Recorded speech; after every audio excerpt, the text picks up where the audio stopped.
N'ayez pas peur d'élever votre voix parce que votre voix compte et vous comptez aussi. Je m'attendais vraiment pas à une histoire comme ça.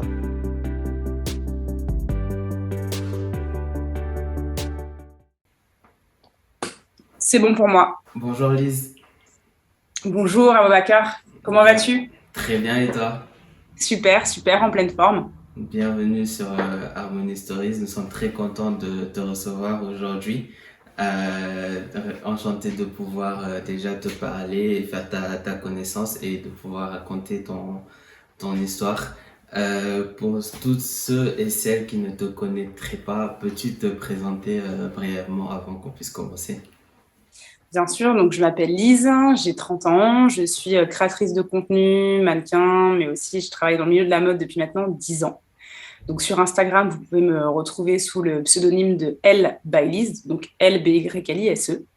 Et ça va faire depuis maintenant mai 2018 que je me suis lancée sur les réseaux sociaux. Et pas pour le meilleur et pour le pire, mais plutôt pour le meilleur pour le moment. Voilà. C'est bien dit. Je veux pas forcément commencer par de la négativité, mais c'est quand même quelque chose de très fréquent sur les réseaux sociaux qu'on voit aujourd'hui. Comment on peut naviguer quand on commence à avoir une audience qui grandit? Justement, pas forcément parce qu'il y a des gens qui peuvent faire des retours objectifs et honnêtes, qui disent bah voilà, telle ou telle chose, X, Y, Z, pas un compliment, mais un critique objectif. Comment on peut passer au-dessus de cette négativité-là ambiante? Parce que tu dis que tu es sur les réseaux sociaux aujourd'hui pour le meilleur et pas forcément le pire. En fait, je pense que c'est peut-être un peu cliché de dire ça, mais je pense qu'on a la communauté qu'on mérite. Et moi, je touche du bois à l'heure où je te parle, mais je n'ai jamais eu des critiques hyper virulentes ou des gens super agressifs en message privé ou dans mes commentaires. Genre, ça ne m'est jamais arrivé. Et je pense que c'est parce que au tout début, j'ai peut-être su montrer qui j'étais tout de suite et créer surtout une safe place, comme on dit, c'est-à-dire un endroit où les gens ils peuvent se sentir libres vraiment de parler, de dire ce qu'ils pensent. Moi, j'ai pas peur de dire ce que je pense sur les réseaux sociaux, qui parfois être peut-être euh, boycottées ou mises de côté par certaines marques de luxe, surtout que on en parlera plus tard, mais le monde de la mode et du luxe, c'est des mondes très petits, très exigeants, et où parfois lever la voix et dire les choses de manière assez franche, c'est pas forcément très bien perçu. Mais je pense que ma communauté, enfin, je suis très fière de la communauté que j'ai aujourd'hui, parce que ce sont des gens intelligents, très ouverts d'esprit, et qui se remettent en question beaucoup, mais qui sont surtout très curieux. Et très curieux que ce soit dans les relations qu'on peut avoir en tant qu'humain, mais surtout dans les nouvelles expériences, dans la découverte, etc. Donc, bah forcément, une communauté de gens ouverts et des gens sains d'esprit et intéressants, ça donne une safe place, un endroit où bah, les insultes ou les tempéraments très virulents n'ont peut-être pas forcément leur place, tu vois. Si tu as utilisé le mot-clé intelligence, je pense que c'est ça qui est la clé au final de tout ça. Reprendre toute ton histoire au tout début. Comment tu grandis et où? Moi, j'ai grandi dans le nord de la France, pas loin de Lille. J'ai été adoptée à l'âge de 3 mois. Donc au Sénégal, je suis sénégalaise, je suis née à Dakar. Mhm. Euh, et forcément, l'arrivée dans le nord de la France, etc., c'est forcément un décalage par rapport à là d'où je venais. Mais je pense que j'ai su m'acclimater parce que j'ai grandi dans une famille remplie d'amour et surtout une famille euh, très à l'écoute de l'autre, très à l'écoute des autres et très humaine surtout. Donc ça vous donne un cocon de bonheur et d'amour qui, pour tout enfant, vous permet de grandir et surtout de s'épanouir. Et bon, bah forcément, j'ai eu des expériences pas forcément fun, mais pas plus qu'une personne, pas plus qu'une autre personne noire, tu vois. Mhm. Une autre personne noire en France, je veux dire. Je pense qu'on a tous plus ou moins connu les mêmes expériences. Euh, et en revanche, ben justement, les petits points pas forcément fun, ça m'a permis très tôt de me poser les bonnes questions et de me forger aussi un caractère On me dit tout le temps que j'ai un fort caractère, etc. Oui, c'est le cas. Et je pense que c'est le cas depuis toujours parce que je me suis construit non pas une carapace, parce qu'au final, tu vois très vite qui je suis, mais j'ai très vite compris que la vie, c'était pas le monde des bisounours, même si dans ma famille, tout se passait bien. J'ai compris que, bah ouais, la vie, c'était des petits combats, c'était pas facile tous les jours et ça te fait tout simplement grandir, quoi. Et, vu que justement, j'ai dit que tu es adopté, tu parles de te construire. Est-ce que tu peux élaborer un peu plus sur ça? Comment on se construit parce que quand on est jeune, enfin, enfant en tout cas, on se rend pas compte forcément de beaucoup de choses. Mais quand on se rend compte qu'on est adopté, qu'on est différent de ses parents, comment ça se trame dans ta tête à cet âge-là, à ce moment-là? Je m'en souviens plus parce que je l'ai déjà posé à mes parents cette question. Bah, quand est-ce que je vous ai dit que bah, on se ressemblait pas, quoi? Qu'il y avait juste un petit décalage moi, je m'en souviens plus vraiment parce que ça a tellement été fait de manière transparente et naturelle et hyper saine surtout. Je pense que mes parents m'ont toujours dit d'où je venais, Mm, pourquoi j'étais là, qui j'étais, quel était mon pays d'origine, à quoi ça ressemblait. Et d'ailleurs, on y retournait au Sénégal, tu mm, vois. mm, Mon frère, j'ai un petit frère qui est aussi adopté. Il ne vient pas de la même famille là-bas que moi, mais il est aussi adopté et il était de la même pouponnière que moi. Donc, on y est retourné, tu vois. Il y a vraiment ce processus aussi. Je pense que dans la vie, et ça marche pour tout et tout le temps, tout est une histoire au final de communication. Quand tu dis les choses et quand tu les dis de façon saine et transparente, alors le message peut passer. Et je pense que mes parents, eh bien, dès petite, ils ont su me faire passer ce message. Donc, c'est passé. J'ai compris. mm. Et d'où, après, comme toute personne, une quête d'identité, mais qui est saine parce que je sais d'où je viens, je sais qui je suis, je sais pourquoi je suis là. Et il y a d'ailleurs beaucoup d'enfants à qui on ne donne pas les réponses tout de suite, hein, qu'ils soient adoptés ou pas, tu vois.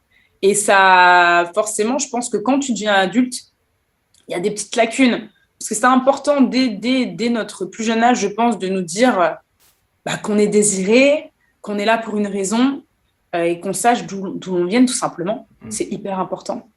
Ça ne m'étonne pas que tu ne te rappelles pas de cette Ouais. période-là parce que j'ai remarqué que moi, mon petit-neveu qui vient à peine d'avoir 3 ans, dès qu'il a commencé à voir un peu les couleurs à la crèche et dans les petits bouquins qu'on lui offre d'éveil, il a commencé à dire, ah, Abou, toi et moi, on a la même couleur.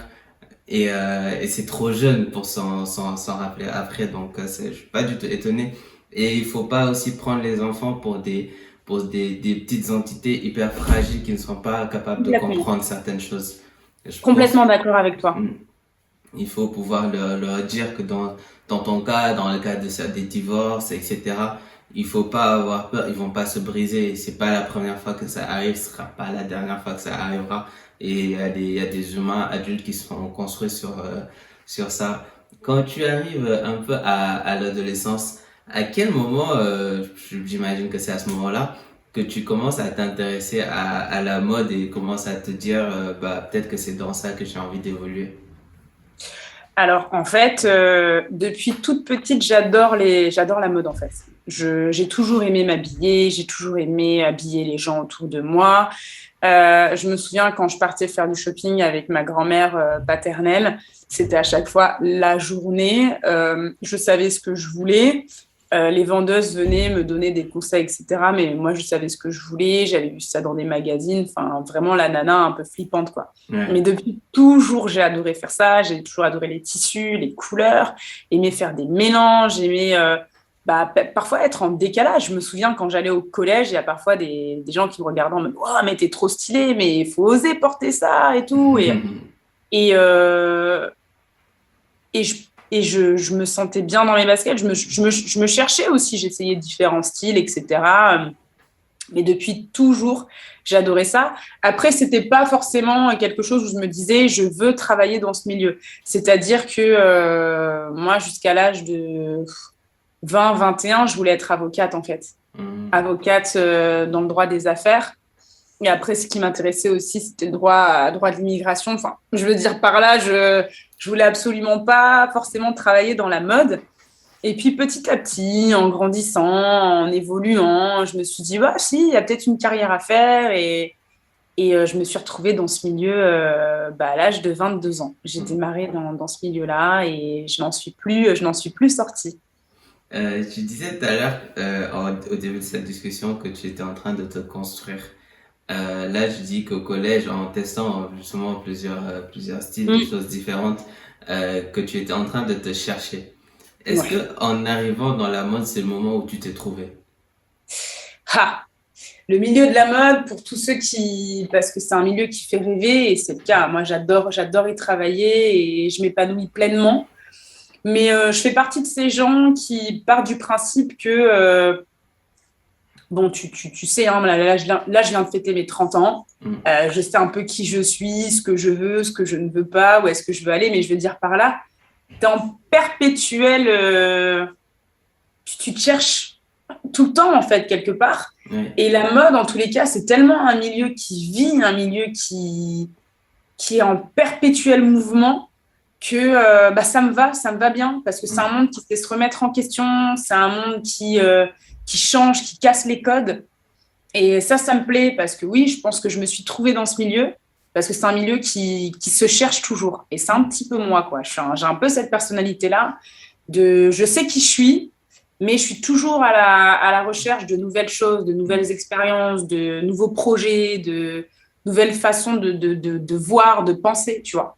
Et je pense que je m'épanouis dedans parce que c'est pas un monde figé, tu vois, c'est un monde qui bouge.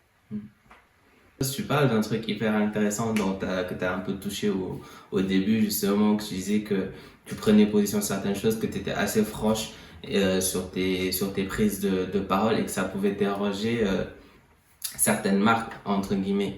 Et quel est en fait ton process de te dire que je vais plutôt être moi-même et être droite dans mes bottes, quitte à me coucher sur certaines opportunités, que d'être une personne lisse et sans intérêt, parce qu'au final, là, tu le dis, que justement, maintenant, les équipes sont en train aussi de chercher des personnalités. Complètement. Et en fait, je pense que au tout début, ça a pu me fermer des portes, je pense, à dire les choses de façon si franche. Et puis les gens étaient là, mais c'est qui elle, ces personnes enfin, juste trop Mm. forte personnalité ou des choses comme ça. Ben non, en fait, il y a des choses sur lesquelles ce n'est pas normal. Et aujourd'hui, en 2021, ce n'est pas normal. Donc aujourd'hui, oui, je ne travaille pas avec une marque qui ne se soucie pas de l'environnement ou qui pense que c'est vraiment à mettre en second, voire troisième plan. Non, je ne travaille pas non plus avec une marque qui va soutenir le mouvement Black Lives Matter parce que c'est un mouvement tendance ou parce qu'il faut le suivre ou parce que c'est dans le moment. Non, Mm. non. En fait, non. Il y a des choses où un mouvement qui va, une marque qui va juste travailler temporairement avec des petits artisans locaux, etc., parce que c'est bien vu et Oui. qui, au final, les 95% de son temps, on va sous-traiter et dans des usines pas qualitatives et qui ne respectent pas non plus les hommes, que ce soit en Chine ou en Inde ou Pakistan ou autre, en fait. Mm. Mm. En fait, il y a des choses sur lesquelles aujourd'hui, peut-être ouais, à 30 ans, je suis devenue vraiment genre intransigeante. Mais vraiment, je... Non, en fait, je peux pas être là au quotidien, moi, faire attention à être exigeante avec moi-même, à être exigeante avec mon entourage, avec les gens que j'aime. Et au final, dans le milieu professionnel, hop, on envoie tout basculer, c'est pas grave, on regarde pas ce qui se passe. Bah non. Mm. En fait, quand tu es vraiment toi-même et que tu as des vraies valeurs, tu t'y tiens, que ce soit dans le milieu perso et dans le milieu pro. Mm. Et ben ouais, peut-être que ça m'a fermé des portes au début, mais au final, est-ce que je trouve ça dommage? Je pense pas. Non.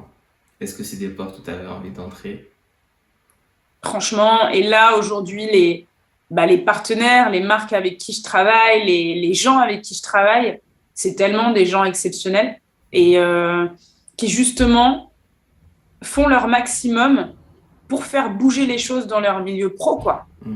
Et je te parle, c'est des artistes, des designers, des stylistes, mais aussi des chargés de marketing, responsables commerciaux. Enfin, c'est des gens qui se bougent et qui veulent faire évoluer et avancer les choses. Et au final, je trouve que quand on est soi-même, ben, on retombe toujours sur nos pattes, quoi. La vie est bien faite et la vie nous fait nous entourer de personnes qui sont dans le même état d'esprit et c'est hyper positif, tu vois. Justement, dans ce milieu, enfin, dans le monde, en fait, de manière générale, chacun a son utilité et sa pierre à poser à l'édifice. Et je parlais récemment, justement, à Arthur, bon, je fais des digressions, qui a créé Time for the Planet, le plus grand crowdfunding de France, où ils essaient, en fait, de créer les entreprises de demain sur une base écologique plutôt que de transformer les entreprises d'aujourd'hui. Bref. Et il me disait que l'humanité, globalement, va dans le bon sens. Mais c'est juste qu'il y a des choses sur lesquelles faut qu'on travaille et sur des choses sur lesquelles on ne doit plus intransiger. Et je pense que ça rejoint un peu ce que tu dis et il faut être sûr que quand tout sera passé, qu'on ait été du bon côté de l'histoire. Et Mais bien sûr, c'est ce que je nous souhaite pour nos enfants, pour nos petits-enfants, hum, pour ce qu'on va laisser en fait. hum, Parce que on est dans une société où on agit sans penser aux conséquences. Bah non. hum, Et ça va pareil, enfin je me répète, mais c'est partout pareil, que ce soit dans le pro, dans le perso, dans votre vie affective ou autre. Tout ce que vous faites, ça a des conséquences. hum, Et il faut savoir les assumer un petit peu, quoi. hum. C'est tout. Aujourd'hui, à ton niveau, tu dis justement que tu es dans une période où tu te connais un peu plus et que tu as évolué longtemps dans ce milieu-là. Qu'est-ce qui t'a rendu le plus fier de tes réalisations depuis que tu t'es vraiment lancé là-dedans? Et deuxième partie de la question, qu'est-ce qui t'a le plus surpris? Euh, Ce qui m'a rendu le plus fière, ben, j'ai beaucoup d'exemples. Peut-être le dernier en date, ça a été, bah, je sais pas, enfin, on se suit depuis pas très longtemps, mais en fait, j'ai dû animer un live shopping avec les Galeries Lafayette et j'étais toute seule pour le faire. C'est un live qui a rassemblé des milliers et des milliers de personnes. Euh, C'était hyper challengeant, terrifiant aussi, parce Hmm, que ça durait 40 minutes, voire 45. quand même. Il fallait tenir un live et j'étais seule pour le faire. Et que les gens ne s'ennuient pas, que les gens aient envie de rester. Euh, C'était un magnifique challenge que j'ai réussi et j'en suis ravie. Et je pense que ça, c'était une de mes plus belles sorties de ma zone de confort Hmm. parce que j'étais terrorisée à l'idée d'être face, de parler. Déjà, je n'aime pas ma voix, donc ça aide pas beaucoup, mais de parler Faire un podcast. face à tant de gens, mais que je ne voyais pas. Tu Ouais. sais, parce que le live shopping, bah, tu peux avoir, je te dis n'importe quoi, 30 000 personnes de connectées, mais t'es pas à Bercy, quoi. Les 30 000 Ouais. personnes, tu les vois pas, tu vois.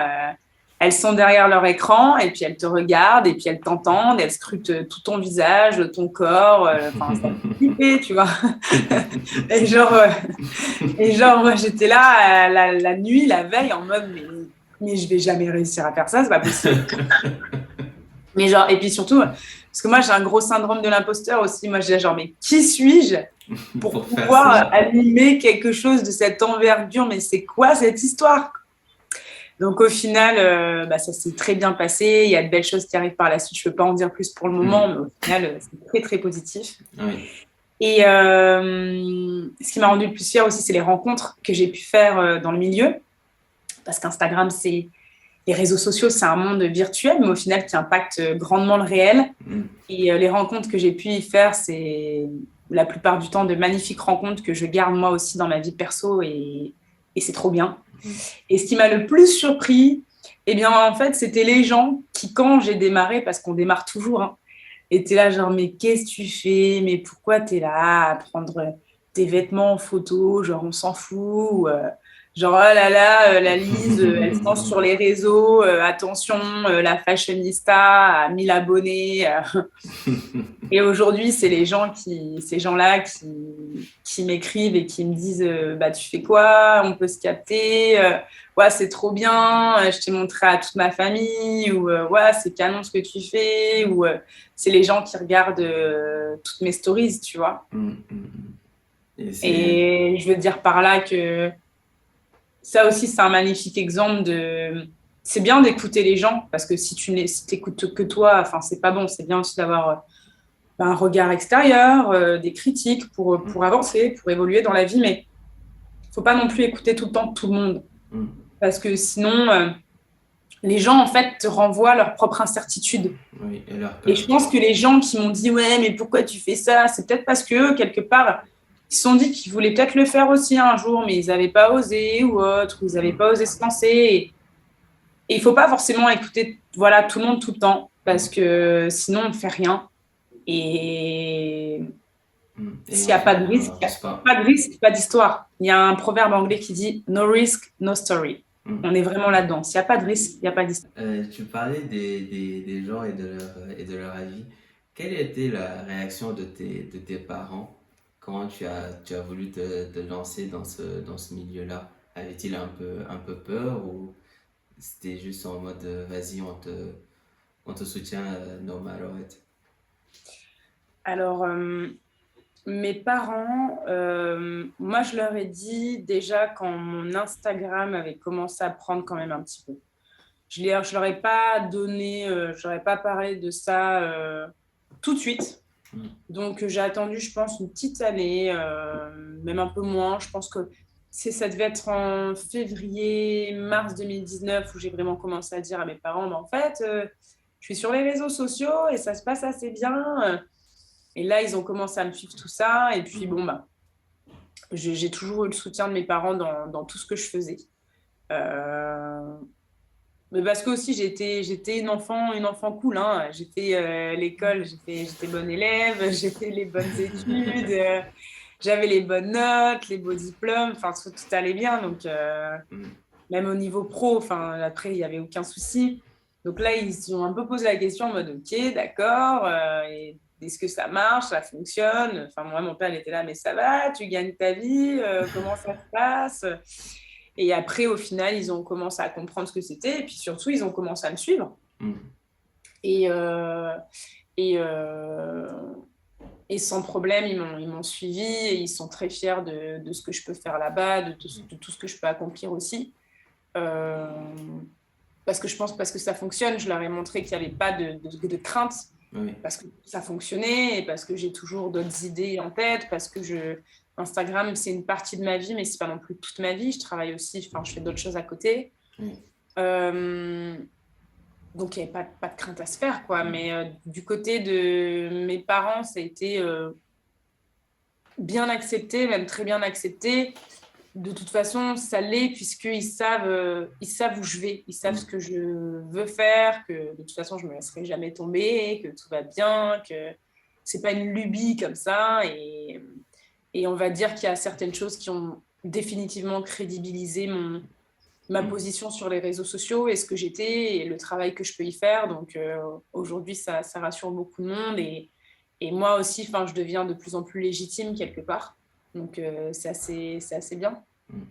Tu es un peu en train de passer au-delà du syndrome de l'imposteur qui est au final quelque chose de bien à avoir parce que le jour où on l'a plus, c'est le jour où on arrête d'essayer d'apprendre ou d'évoluer. Ça nous met toujours ce bon doute-là derrière la tête pour se pousser encore à se surpasser. Tu parlais au début tu disais que tu étais rentré à un moment enfin rentré, tu étais retourné au Sénégal pour voir justement ce pays de tes origines.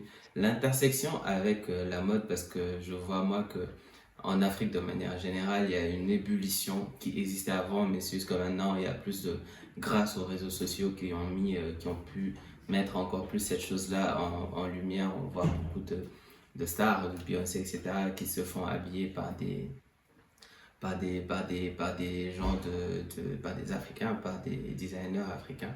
Comment tu conçois toi le mood justement de comment ça se développe en Afrique si jamais tu t'y es intéressé? Bien sûr, et c'est marrant que tu m'en parles parce que je suis sur différents projets à ce niveau-là. Euh, Les réseaux sociaux, on parle beaucoup de leur côté du dark side des réseaux sociaux, du mauvais côté, mais il y en a aussi d'excellents. Mm. Et notamment la visibilité. La visibilité de tous les créateurs et grands créateurs africains. Mm. Euh, des artistes comme Beyoncé, etc., c'est bien qu'ils les mettent en lumière, c'est bien de rappeler que le business ne se passe pas uniquement dans l'hémisphère nord. Oui. C'est bien tout le contraire, en fait. Il y a énormément de choses à faire et de choses qui se passent d'ailleurs en Afrique aujourd'hui. Et ce n'est que le début pour moi. Oui, oui. C'est que le début. Aujourd'hui, enfin, il y avait une tendance à un moment donné qui a un petit peu exaspéré beaucoup de créateurs africains et je comprends, qui est le wax. Oui. Ce tissu, en fait, qu'on dit africain, mais qui ne l'est pas. Qui ne l'est pas du tout.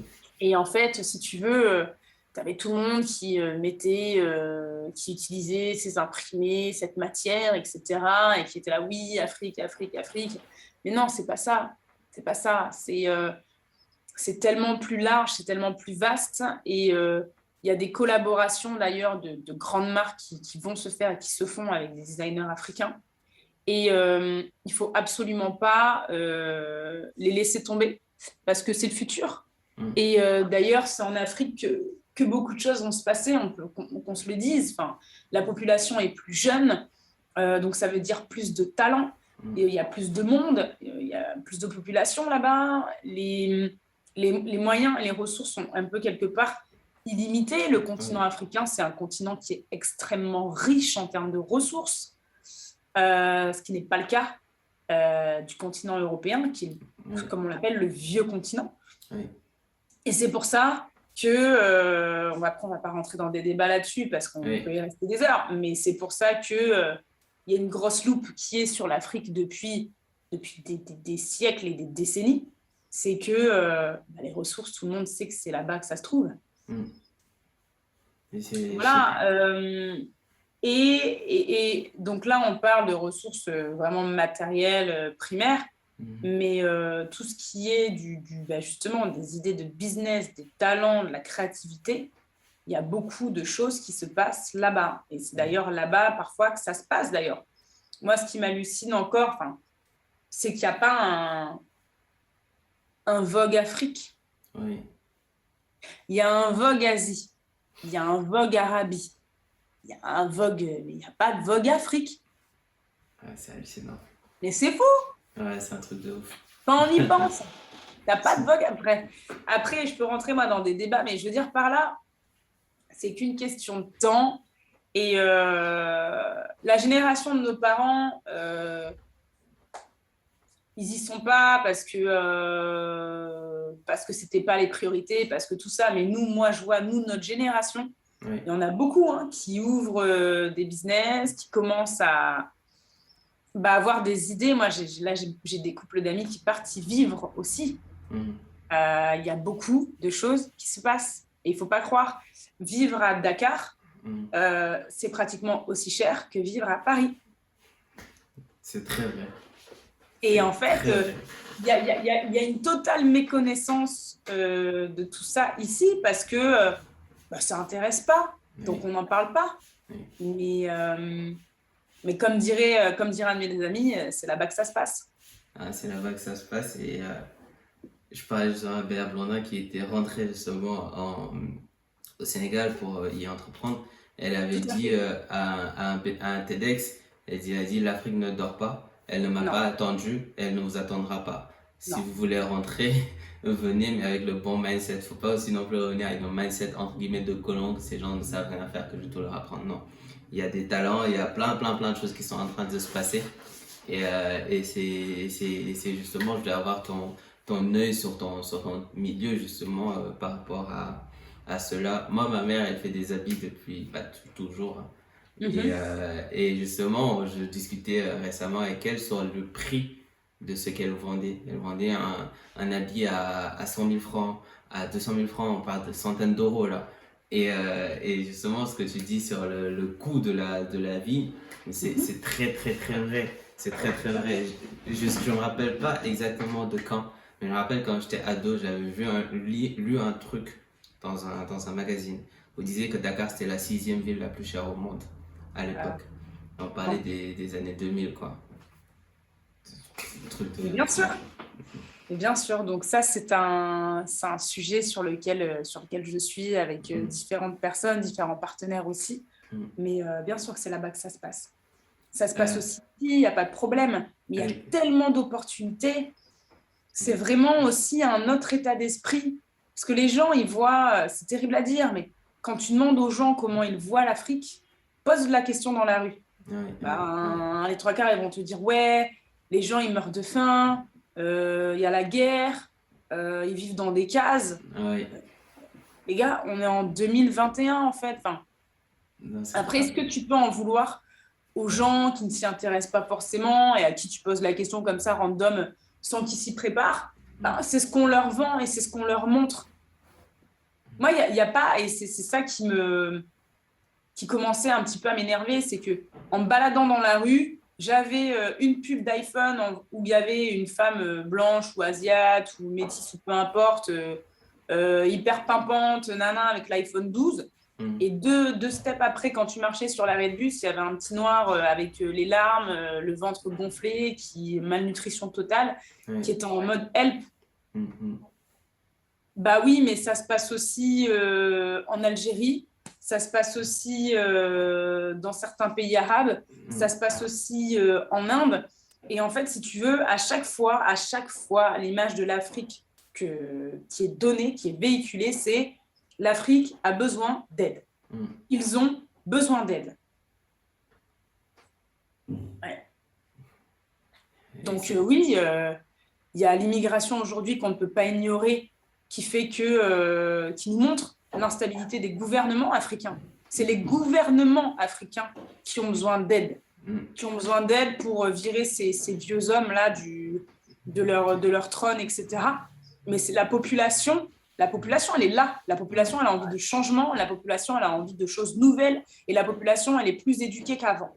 Et tu sais, ce que tu dis là, c'est édifiant parce qu'il y a un célèbre film de Ousmane Sembène en 92 déjà qui représentait une scène qui est restée dans l'espace cinématographique au Sénégal où il représente de l'aide humanitaire avec plein de sacs de riz justement de ce que tu dis. Et il y a tous les gouvernements, tous les en fait, les hommes d'État qui sont autour, qui sont fiers.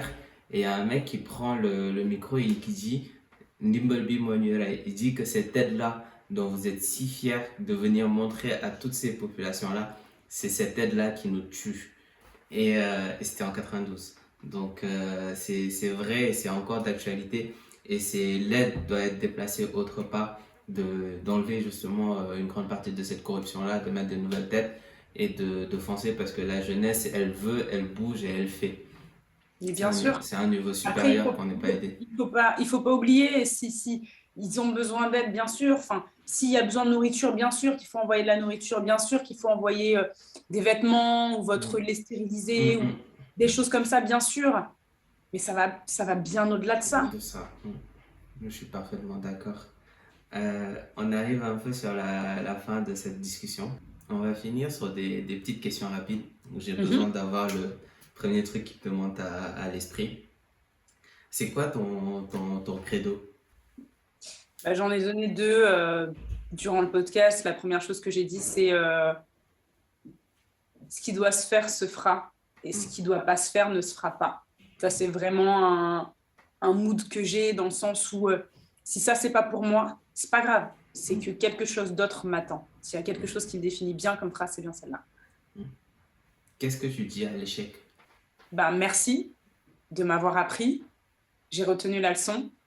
Par contre, je vais recommencer de façon différente jusqu'à ce que ça fonctionne.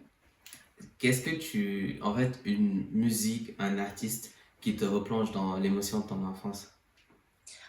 Ah, il y en a beaucoup, et tout dépend dans le mood dans lequel je vais être. Mais moi, après, j'ai une enfance qui était heureuse. Je ne suis pas quelqu'un qui aime être triste très longtemps de façon générale, mais quelqu'un qui peut m'emmener très loin avec sa musique, qui peut être très mélancolique, c'est Sofiane Pamar. Qu'est-ce que tu écoutes aujourd'hui? de tout. Je vais pouvoir écouter Masego, comme Kate Ranada, comme Selena Gomez, comme Ouais, J-Lo, et puis Back in the Game, genre Tupac, oui. Biggie, Alia. Voilà, il y a de tout. Dans ma playlist Spotify, tu passes du Céline Dion en passant par Ludovico Einaudi et J Balvin et puis Mozart, quoi. C'est hyper chelou. Éclectique, faudra que tu penses à partager ta playlist. Et à chaque fois que j'entends le nom de Tupac, je rappelle, le mec, il est mort à 25 ans. C'est Mm, un truc de fou. mm. Qui aimerais-tu rencontrer aujourd'hui en sortant de chez toi? Euh, Là, en ouvrant la porte, peu importe Ouais, qui. oui. Euh, une personne que j'aime beaucoup, Nargis, qui me manque énormément. Mm. Donc ouais, c'est pas quelqu'un de politique ni de célèbre, mais c'est une personne très très importante dans ma vie. Là, ça fait depuis un mois que je l'ai pas vue, donc voilà. Si je devais ouvrir la porte, je pense que c'est elle que je verrais. C'est déjà trop un mois. Euh, un livre que tu as aimé lire ou qui t'a beaucoup inspiré, que tu recommanderais. Hum, j'adore l'écrivain Ken Follett. Et moi, j'ai adoré toute la trilogie autour des Piliers de la Terre. Mhm. Donc, ouais, je suis une férue d'histoire, mais de la vraie histoire, c'est-à-dire pas celle Oui. qu'on veut juste apprendre dans les livres, mais celle que les historiens et les passionnés vous racontent et prennent le temps de vous raconter. Mhm. Et l'histoire, ceux aussi qui n'ont pas peur de la déconstruire. Mhm. Voilà. Parce qu'on ne connaît à chaque fois qu'un côté de l'histoire, alors qu'il Mhm. y en a toujours deux. Mhm. Et si je peux vous recommander des bouquins très intéressants et très prenants, c'est vraiment les livres de Ken Follett. Ça se lit très facile. En plus, là, l'été, on n'a pas un été très folichon, il faut se le dire, là, au niveau météo. Donc, Non. si vous avez l'envie de bouquiner, je pense il y a la possibilité de le faire. Et tu parles de quelque chose de déconstruire l'histoire, mais aussi de désarmer l'histoire. On en a parlé récemment sur le podcast, parce que c'est souvent les vainqueurs à certains moments de l'histoire qui ont le monopole de comment elle sera racontée. Cinq personnes, ou trois, comme tu veux, avec qui tu aimerais partager un dîner, qui soient encore là ou pas là, qui soient des célébrités ou juste des gens de ton quotidien. J'aimerais beaucoup dîner avec Rokhaya Diallo. Mhm. Euh, J'aimerais aussi beaucoup parler avec Rihanna Ouais, carrément. pour son côté arty, forcément. J'étais sur des replays, hein, des petites, Mhm. mais la businesswoman qu'elle est devenue m'impressionne énormément. Ouais. Euh, et la dernière personne, je dirais Martin Luther King. Mhm. Voilà. Mhm. Ce sera un dîner assez cool. Ouais. Ouais. Je suis absolument pas quelqu'un je suis une femme noire, je fais partie de cette communauté, mais je suis hyper, ultra tolérante. Mhm. Et j'avoue que là, à ce dîner, il n'y a que des personnes noires, mais c'est parce que Mhm. c'est les trois personnes qui me sont venues à l'esprit, Ouais. qui m'inspirent énormément. Mhm. Mais sachez qu'il y aurait pu avoir Gandhi, Ouais. il y aurait pu avoir Kennedy, Ouais. enfin beaucoup de monde à cette table et pas forcément des personnes issues de la communauté noire, mais c'est vrai que ce sont les trois personnes qui me sont venues en tête quand tu m'as posé cette question. Tu nous diras si Rihanna elle sent si bon Ouais. qu'on le dit. Et la dernière, maintenant que tu t'es prêté à l'exercice justement de nous avoir raconté ton histoire, qui tu es et en ce que tu crois, euh, qui aimerais-tu voir sur ce podcast en faire de même? Il y a beaucoup de personnes, mais il y en a une en particulier c'est une de mes plus belles rencontres de cette année. Euh, c'est la famille, hein, c'est comme un frère pour moi maintenant. C'est Léandre. Léandre le Rouge, c'est pour moi la prochaine étoile de la mode française. C'est quelqu'un d'exceptionnel, c'est quelqu'un que j'admire énormément. et qui a beaucoup, je pense, je ne sais pas s'il aura envie de raconter, mais le parcours est inspirant, puisque la réussite est inspirante en tous les cas. Oui. Et Léandre Le Rouge, et c'est d'ailleurs sa marque à lui qui s'appelle comme ça, bien Hmm. entendu. Voilà, c'est le nom de la marque que je vous donne, Léandre Le Rouge, mais lui il Léon s'appelle le vraiment Rouge. Léandre aussi. Euh, c'est une personne qui est à écouter. Voilà. On tentera de l'avoir. En tout cas, merci d'avoir pris le temps de discuter Compris. avec nous, de nous partager tout ça. Belle histoire qui commence justement dans un environnement avec empli d'amour parce que quand on baigne de ça, bah, on sort très très confiant. Et la pire chose que les parents peuvent donner à leur enfant, c'est le manque de confiance en eux-mêmes. Et ça vient souvent par pas beaucoup d'amour. Donc c'est une des bases, des fondaments. Donc merci encore pour le temps que tu as pris pour nous partager tout ça. Et je te laisse le mot de la fin. Eh bien, écoutez, merci à toi, hein, merci pour cette écoute. Merci à vous. Si vous en êtes arrivé là dans l'écoute, c'est Oui. parce que bah, ça vous intéressait. Donc, merci de nous avoir écoutés parce que c'est important, parce que ça fait plaisir et parce qu'être entendu aujourd'hui, je pense que c'est quelque chose qui est très important. Donc, n'ayez pas peur d'élever votre voix parce que votre voix compte et vous comptez aussi. Voilà.